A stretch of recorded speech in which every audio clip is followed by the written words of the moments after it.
Ազգային ժողովրդավարական բևեռը շարունակում է նախընտրական քարոզարշավը։ Քաղաքական ուժի ներկայացուցիչները մարզային այցերի շրջանակում եղել են Աշտարակում, Ապարանում, Արտիքում, ապա Գյումրիում, որտեղ հանդիպել են քաղաքացիների հետ, բաժանել քարոզչական նյութեր եւ ներկայացրել իրենց հիմնական ուղերձները։ Բևեռը հունիսի 7-ի խորհրդարանական ընտրություններին մասնակցելու է Քվեաթերթիկի 8-րդ համարով։ Քաղաքական ուժի ներկայացուցիչները Գյումրիում քաղաքացիներին կոչ են արել ընտրել 8-րդ համարը, նշելով, որ իրենց նպատակն է ազգային իշխանության ձևավորումը։ Մեր մարզային այցելությունները քարոզարշավը շատ ակտիվ, շատ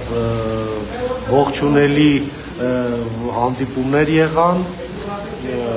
Մի խոսքով շփվեցինք մեր քաղաքացիների հետ, մեր բուկլետները բաժանեցինք, կարճ զրույցներ ունեցանք, բարեմաղթանքներ ստացանք։ Մի խոսքով մենք գոհ ենք։ Քարոզարշավի մասնակիցները նշել են, որ նույն օրը իրենց խմբերը աշխատանքներ են իրականացրել նաև Երևանում, Կենտրոն եւ Էրեբունի վարչական շրջաններում։ Բևեռի ներկայացուցիչները քաղաքացիներին հորդորել են միանալ քարոզչական աշխատանքներին եւ տարածել կուսակցության ծրագիրը։ Սիրելի հայրենակիցներ, չմոռանաք մոտակա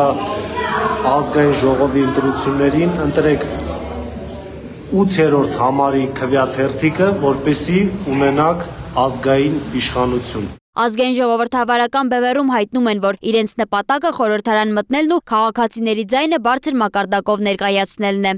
Սոնա Գիշյան, Free News, Ազատ լուրեր։